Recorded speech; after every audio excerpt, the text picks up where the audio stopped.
The Viltrox 14mm f4 Air is a super compact, super lightweight, super wide angle full frame lens sold at less than $200. There is no way a lens this small, this lightweight, this inexpensive can be any good, right?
Welcome back, this is Luca, and this is yet another very positive review on a Viltrox Air lens. And I guess I have to admit I'm kind of biased here, not because Viltrox sent me this lens to test and review, although they did, not because I get to keep it, although I can, but because every Viltrox, especially the Air lens that I have tried in my life, and I've reviewed 5 or 6 now, and I have a couple more. I also have the 20mm f2.8 for Nikon as well. Let me know in the comments below if you want me to review this lens as well. So as I was saying, every lens that I have reviewed, especially in the Air lineup, has performed above and beyond what you should expect with a lens that is this inexpensive and this compact and lightweight. The brand new 14mm f4, this is the Nikon Z version, but it also comes in a Sony E mount, and it'll probably come, given that Viltrox has joined the L mount alliance, it'll probably come to the L mount alliance at some point, but as of now, it's not available just yet. As I was saying, the Viltrox 14mm f4 is no exception to the rule on the Viltrox Air lens. This lens performs above and beyond what you should expect at this price point. From a physical standpoint, this lens is super compact. As you can see, it basically disappears on a Nikon Z5. It would also work super well on a Nikon ZF if you want, because it doesn't really stick out of the camera that much.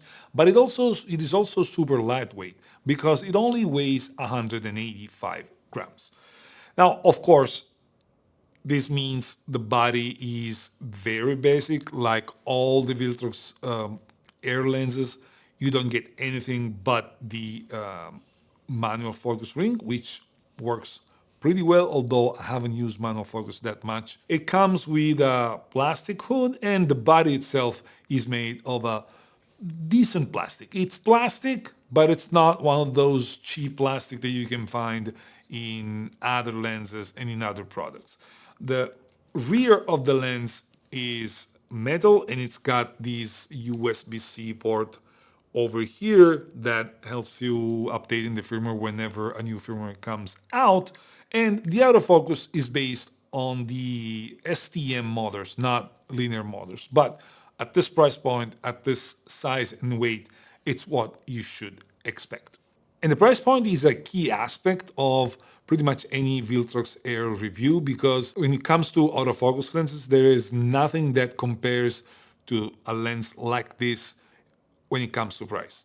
This is sold at $199 or 229 euros.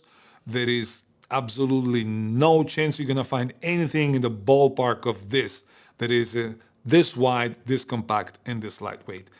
That also comes with a very good autofocus. Now, it's not the best autofocus in the market. With the Z5 II, it works pretty well, but it tends to hunt a little bit at times, and it's not the fastest of the world. But again, This is a super wide angle lens. The autofocus is more than competent for landscape, studio, real estate, anything that you can think about using this lens for, the autofocus is more than competent enough. And speaking of pictures and taking good pictures, this lens surprised me because you would expect on a super wide angle lens like this that the corners, at least wide open, would be pretty average at best. However, I found out that even when it's wide open, now granted it's f4, it's not super wide when it comes to the aperture, and that should help maintaining everything at a decent level, even wide open. And I was always saying, even wide open, this lens performs really well, even at the corner. Even vignetting is not dramatic. There is some, but it's not dramatic, and it definitely doesn't catch the eye, which at the end of the day is what really matters. And the colors are good. The rendition to flare is pretty good. It's not perfect, but it's pretty good. And for a super wide angle lens like this, two of the things that I consider the most important, at least to me, in this lens are either good or very good. And I'm talking about Sunstars because with a lens this wide, you will get light sources in the frame basically all the time. The Sunstars on this lens are good. They're not the best in the world, but in my opinion, for example, if we're talking about Nikon, the Sunstars on these are better than the Sunstars on the 14 to 30 millimeters f4S, which is a lens that costs 6 times as much as this one, maybe 7 times as much. We're talking about a lot more. And while not being perfect, because they're not always symmetrical and they're not the most defined ever, they are usable and they add to the image rather than taking away from the image. But the most important thing, at least to me, on a wide angle lens like this, is the resistance to very closed aperture ranges. I like a lens that is sharp, wide open. I will never complain about that. But at the same time, a wide angle lens like this, if I'm gonna use it for anything that isn't trying to blur the background, I will probably stop it down a lot. The way I use wide angles, this is gonna stay between f16, between f11 and f16 the vast majority of the time. I will go to f8 if I don't need that much depth of field, but usually when I shoot these lenses, they stay between f11 and f16. And I'm happy to report that even stopping the lens down to f16 doesn't compromise the sharpness of the image at all. It is a very good resistance to diffraction, which is key in my opinion when it comes to wide angle lenses. And it's a very good result. Being f4 means this is not a lens that is designed for astrophotography, super low light stuff. And this is confirmed by the fact that when you go look at the extreme corners, when there's sources of light at the extreme corners, there's a smearing coming in. I believe that is coma effect, and it's pretty visible. It's not super distracting, but if you really care about that type of shooting scenario, this lens is not going to be for you. However, this doesn't mean that this lens is not usable in low light scenario handheld. The only thing you need to accept is that you're going to have either higher ISO, very high, or if you want to keep the ISO at a decent level, you're going to have very slow shutter speeds. What I found is that with the Z5 II, the stabilization of the camera would work incredibly well with this lens. Now, this lens is not stabilized, so you're gonna rely on the camera stabilization all the time. But for whatever reason, I could shoot easily 1/3 of a second, a third of a second, a fifth of a second, very slow shutter speeds, handheld on the Z5 II without any particular issue. You're seeing the examples on the screen right now. And I enjoyed shooting handheld even in very low light. When it comes to video, this lens is capable. You can absolutely vlog with it. You're seeing me holding the lens at less than a arm length. You're seeing my entire card. So it's super wide, even too wide, some might say. But at the same time, it is wide enough that you can do a lot of stuff with it. If you want to show your environment, which is not my car, I don't even know why I'm doing this in my car. It's probably because I'm on a rush. You can absolutely do it. But one thing you need to keep in mind is that the autofocus sometimes is tends to hunt just a little bit, and there's a bit of focus breathing. Aside from that, you don't have to worry about anything. This lens, if you what you need is a super wide angle lens that is compact, lightweight. The fact that it's f4, it's not a big deal. It's not a video lens, it's definitely a photography lens, but you can use it for video without any issue. So if you follow this channel, you know that whenever we talk about super wide angle lenses, I tend to warn potential users about the issues that you can find or the difficulties that you can find in generating interesting shots with super wide angle lens, because we tend to believe that super wide, taking everything in, would make the photo more interesting. Most of the time that is not the case. Most of the time everything fades in the background, everything feels super small, and then you are looking, struggling, trying to find a way to compose your image in a way that is interesting.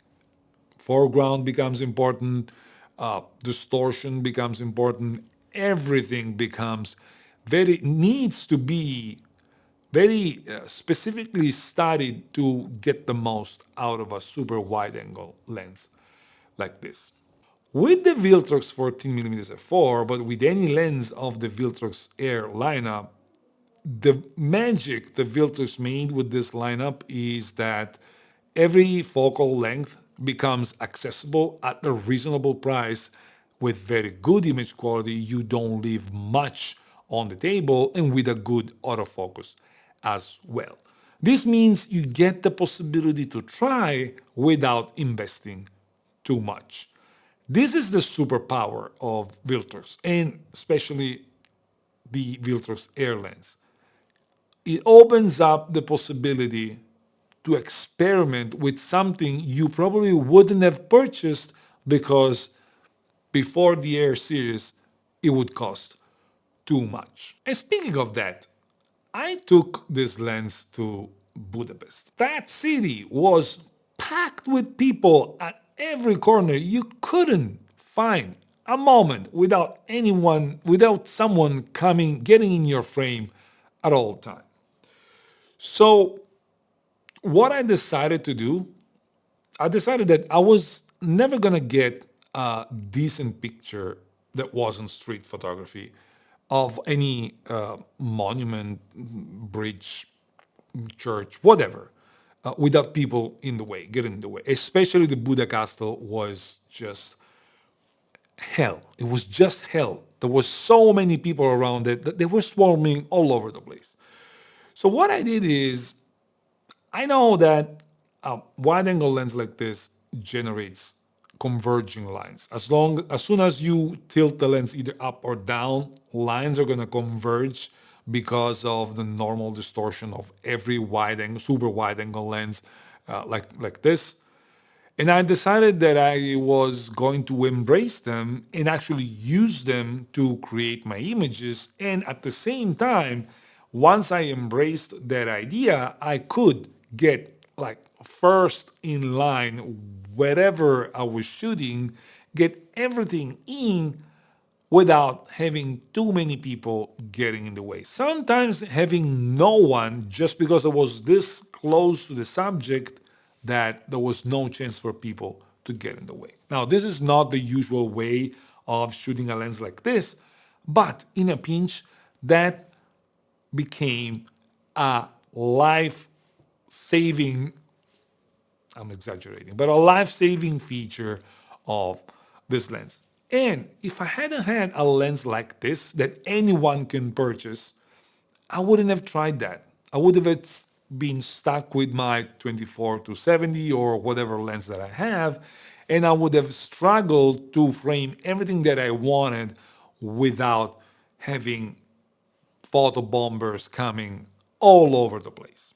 So bottom line, Pretty much like every Viltrox Air lens, I can absolutely, totally recommend this lens to anyone who's willing to try super wide angle because it costs nothing, it weighs nothing, it's super small, it gets you the possibility of trying, and if you happen not to like it, if you happen not to love shooting this wide, you're gonna resell it. You're not gonna give up much money on the table. Even if you lose 50 bucks, 60 bucks when you resell it because at the end of the day, it wasn't your cup of tea, it's nothing in the big scheme of things when it comes to photography, especially, which is an expensive hobby. It's nothing. And it's a price you pay for experimenting. You experiment, you don't like it, you sell it. You experiment it, you like it. You may want to upgrade to something else, something better, or you may want to stick with this because this lens is good enough for what you need. Now, this is, as I mentioned, is the Nikon Z version of this lens, but it comes for Sony. And also, together with the 14mm f4, Viltrox has released the APS-C version of this lens, which is the 9mm f2.8, arguably even more interesting because it's an f2.8 lens, which is basically the same size and weight of this one, and that is available for Fuji, Sony, and Nikon Z mount. I believe that's it, at least for now. Now, I don't have that lens. I will ask Viltrox to send me that lens because I believe in my Fujifilm setup that would work just perfectly. And let me know in the comments below if you want me to review that lens as well, because I believe that lens has even more potential compared to this 14mm f4. That's it for today. Thank you for watching. Like, subscribe, share this video, help me grow this channel. Ciao, grazie, and I'll see you in the next one.